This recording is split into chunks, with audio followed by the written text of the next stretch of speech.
እንዴት ናችሁ ውድ ቤተሰቦቻችን? ይህ ፉአድ ባህሩ የዩቲዩብ ቻናል ነው። እያደመጣችሁን እየተከታተላችሁን ስለሆነ እጅጉን ከልብ አድርገን ነው የምናመሰግነው። የዝውውር ጉዳዮችን በስፋት የምናነሳበት የዛሬውን ፕሮግራማችንን እነሆ ዛሬም ይዘን ተገናኘን። ስለምታደምጡን ስለምትከታተሉን ቆይታችሁ ከኛ ጋርም ስለሆነ እጅጉን ከልብ አድርገን ነው የምናመሰግነው።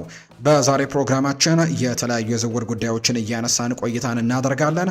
ሀሳብ አስተያየቶቻችሁን ኮሜንት ቦክስ ላይ ልታጋሩን ትችላላችሁ።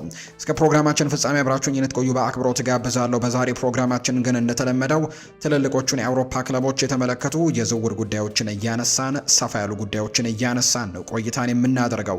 እስከ መጨረሻው ድረስ ከኛ ጋር እንድትሆኑ በአክብሮት እንጋብዛለን። ይህንን ቻናል ሰብስክራይብ ያላደረጋችሁ ቻናላችንን ሰብስክራይብ እያደረጋችሁ የቤተሰባችን አባል እንድትሆኑ በአክብሮት እንጋብዛችኋለን። ከመሸጋገሪያ በኋላ በድጋሚ ተመልሰን የምንገናኝ ይሆናል። አብረን እንቆይ።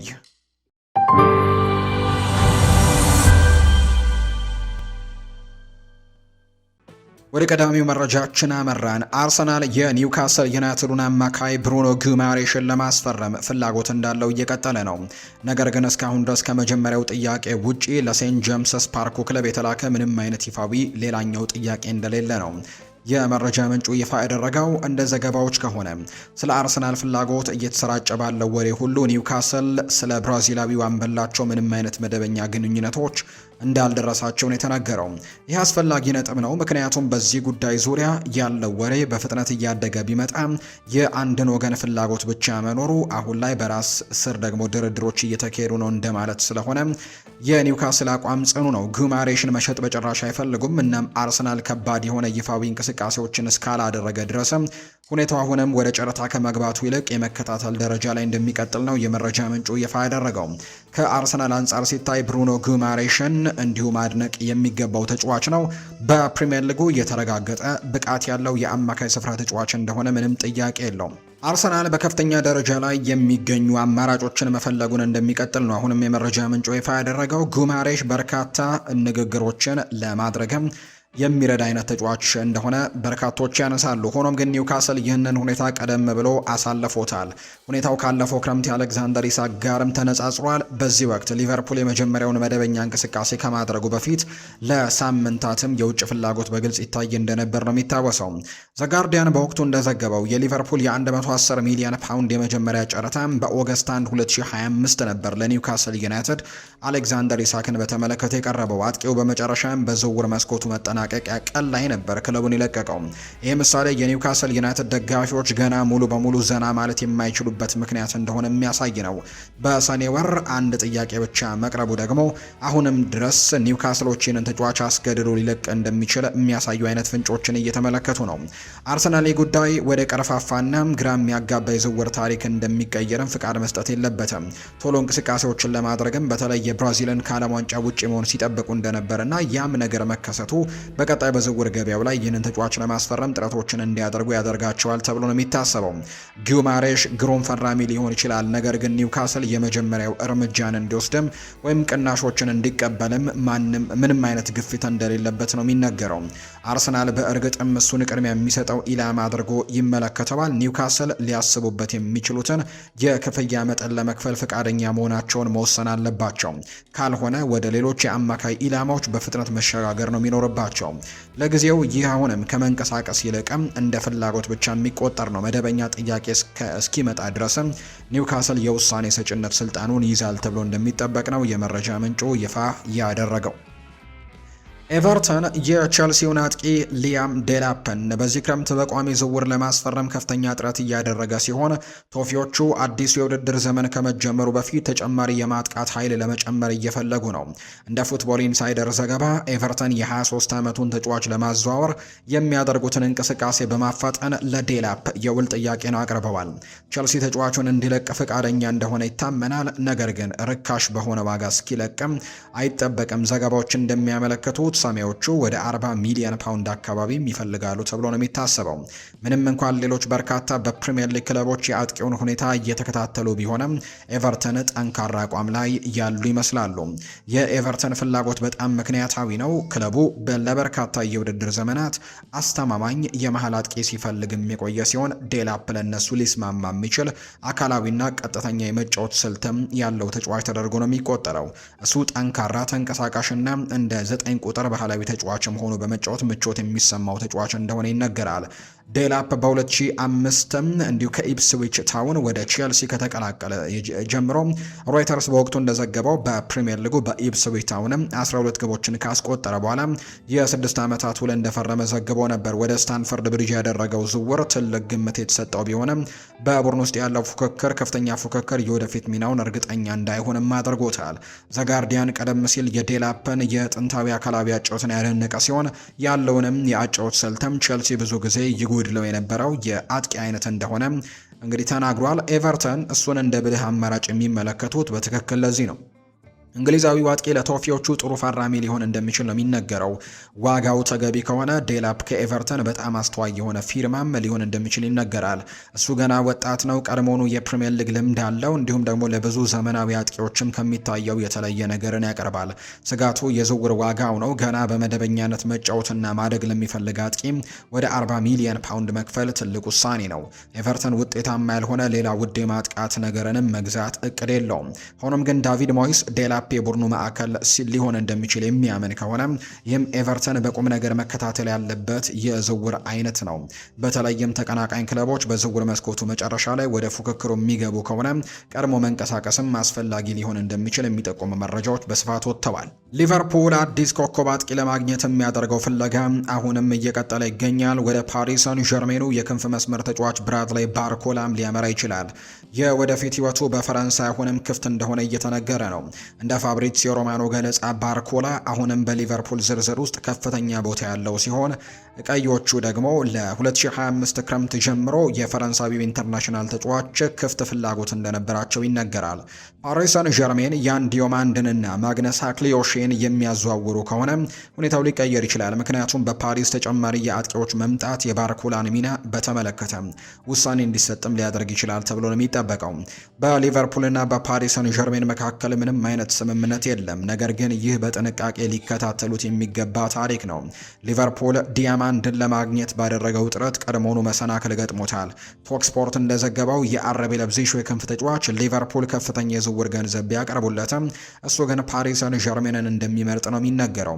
እንደ ዘገባው ከሆነ የብራድሌ ባርኮላ ሁኔታ አሁንም ክፍት ነው። በሊቨርፑል ዝርዝር ውስጥ ከፍተኛ ደረጃ ላይም እንደሚገኝ ነው የመረጃ ምንጩ ይፋ እያደረገ የሚገኘው። ዲዮማንድና አክሊዮሼ ሁለቱም ፓሪስ ሰን ዠርሜንን የሚቀላቀሉ ከሆነ ትልቅ የዝውውር ጥያቄ በሚመጣበት ጊዜ የባርኮላ የወደፊት ሁኔታ ሊቀየር ይችላል ተብሎ ይታሰባል። ዲዮማንድን ማጣታቸውን ተከትለው ባርኮላ ለሊቨርፑል ቁልፍ ሰው ሆኗል።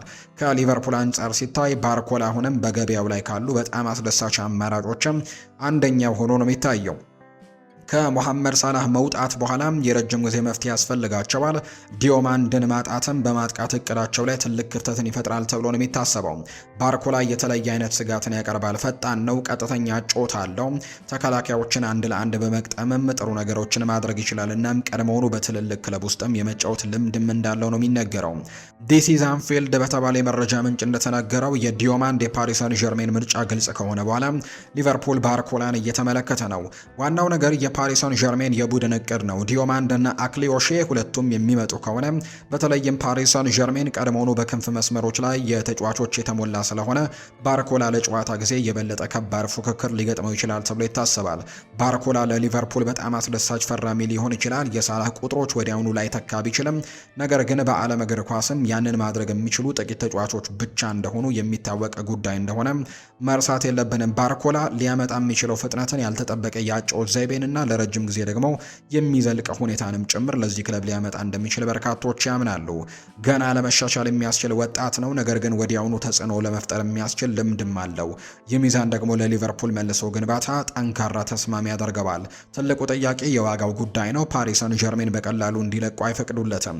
ሊቨርፑል ከዲዮማንድ ውድቀት በኋላ በብስጭት ከመጠን በላይ ክፍያ ለመክፈል መቆጠብ ይኖርበታል። ነገር ግን ባርኮላ በእርግጥም ለዝውውር የሚገኝ ከሆነ ሊቨርፑሎች በፍጥነትም ለመንቀሳቀስ ዝግጁ ሊሆኑ እንደሚችሉ የሚጠቁሙ መረጃዎች ናቸው ይፋ የተደረጉት። ማንቸስተር ሲቲ ከኖቲንግሃም ፎረስት ኤሊዮት አንደርሰንን ለማስፈረም ከፍተኛ ክፍያ ከፈጸመ በኋላ የሊሉን አማካይ አዩብ ቦአዲንም እየተከታተለ ነው። እንደ ኢኤስፒኤን ዘገባ ሲቲ በክረምቱ ሊያደርጉት የሚችለው ዝውውርን አስመልክቶ የ18 ዓመቱን ተጫዋች ሁኔታ እየተከታተሉ ነው። ይህም ያስገርም ነው፣ ምክንያቱም የፕሪምየር ሊጉ ግዙፍ ክለብ ቀድሞውኑ በአማካይ መስመሩ ላይ ትልቅ ኢንቨስትመንትን አድርጓል። ዘጋርዲያን እንደዘገበው ሲቲ የእንግሊዙን አማካይ ኤሊዮት አንደርሰንን ለማዘዋወር ከኖቲንግሃም ፎረስት ጋር በ116 ሚሊዮን ፓውንዶች ሁሉን ነገር እንደጨረሰ እናስታውሳለን። አዩብ ቦአዲ በበኩሉ በዚህ ክረምት በአርሰናልም እየታደነ ይገኛል። ሚኬል አርቴታ ለቡድኑ አዲስ አማካዩን ለመቅጠርም እየተንቀሳቀሰ እንደሆነ የምናውቀው ጉዳይ ነው። የሲቲ በአዩብ ቦአዲ ላይ ያለው ፍላጎት የሚያሳየው ወዲያውኑ የሚጫወቱ ተጫዋቾችን ብቻ እያሰቡ እንዳልሆነ ነው። ኤሊዮት አንደርሰን ዝግጁ ሆኖ እንደ ፕሪሚየር ሊግ አማራጭ ሲመጣ፣ አዩብ ቦአዲ ግን የተለየ ዝውውር አይነትን ይወክላል ተብሎ ነው የሚታሰበው። ወጣት በቴክኒክ የጎለበተና ከፍተኛ የእድገት አቅምም ያለው ተጫዋች ተደርጎ ነው የሚቆጠረው። የሊሉ አማካይ ቀድሞውኑ በአውሮፓ ከፍተኛ ግምት ያለው ተጫዋች ነው። ትራንስፈር ማርኬት ይህንን የ18 ዓመት የሊል የመሃል ሜዳ ተጫዋችን በገበያው ላይ ምናልባት እስከ 50 ሚሊዮን ዩሮ ሊያወጣ ይችላል ብለው ግምትን ሰጥቶታል። እድገቱ ፈጣን ነበር። በመሃል ሜዳ ላይ ያለው መረጋጋትን በፈረንሳይ ውስጥ ካሉ በጣም አስደሳች ወጣት ተጫዋቾች አንደኛው እንዲሆን አድርጎታል። እንደ ኢኤስፒኤን ዘገባ አርሰናል አዩብ ቦአዲን አይተውት ነበር። ምንም እንኳን የአርሰናል ዋና ትኩረት የኒውካስል ዩናይትድ ኮከብ ብሩኖ ጉማሬሽ ላይ ቢሆንም አዩብ ቦአዲ ማንቸስተር ሲቲን መከታተል ያለበት አይነት ተጫዋች ነው። ወዲያውኑ ወደ ጓርዲዮላ ምርጥ 11 ውስጥ ለመግባትም ዝግጁ ላይሆን ይችላል። ነገር ግን ብልህነቱ፣ ኳስን የመቆጣጠር ችሎታውና አካላዊ መገለጫው ለረጅም ጊዜ ስኬታማ ፕሮጀክትም ሊያደርገው ይችላል ተብሎ ይታሰባል። ወጣቱ በዓለም ዋንጫ ለሞሮኮ ድንቅ ብቃትን እያሳየ ነው። ለዚህ ነው እንደ ሲቲ፣ አርሰናል፣ ሊቨርፑል ያሉ ክለቦችም እሱን ለማስፈረም ፍላጎት እንዳላቸው የሚነገረው። የኤሊዮት አንደርሰን ዝውውር ሲቲ አሁንም የተረጋገጠ ጥራት ያለው ተጫዋች እንደሚፈልጉ የሚያሳይ ነው። አዩብ ቦአዲ ግን የወደፊቱ የቡድኑ ቁጥጥር የሚወክል ነው። በሊል እድገቱን ከቀጠለ ዋጋው በፍጥነት ሊጨምር እንደሚችል ይነገራል። ሲቲ ዝም ብሎ ለዝውውር ሲባል ሌላ ውድ አማካይ ፈራሚ መቸኮል የለበትም። ነገር ግን አዩብ ቦአዲ ግን ወደ ዓለም አቀፍ ደረጃ ሊያድግ እንደሚችል ካመኑ ቀድሞ መንቀሳቀሱ በአውሮፓ ክለቦች ወደ ፉክክሩ እስኪገቡ ድረስ ከመጠበቅ ይልቅ በጣም አስቸኳይና በጣም ጥሩ ውሳኔ ሊሆን እንደሚችል ነው እየተገለጸ እንደሚገኝ የመረጃ ምንጩ ይፋ እያደረገ የሚገኘው። ሌላኛው የሚነሳው ጉዳይ ደግሞ የቦሩሲያ ዶርትመንድ አማካይ ፌሊክስ ንሜቺያ ወደ ፕሪሚየር ሊግ ሊዘዋወር እንደሚችል እየተነገረ ሲሆን ማንቸስተር ዩናይትድ ሁኔታውን በቅርበት እየተከታተለው ነው። የ25 ዓመቱ ተጫዋችም ለጀርመን ክለብም ጥሩ አቋሞችን ያሳየ ሲሆን በዓለም ዋንጫም ከብሔራዊ ቡድኑ ጋር አስደናቂ ብቃቶችን እያሳየ ነው። በተፈጥሮም በርካታ ክለቦች እየተከታተሉት ሲሆኑ ማንቸስተር ዩናይትድ ደግሞ ለተጫዋቹ የሚያደርጉትን እንቅስቃሴ እያፋጠኑት ነው።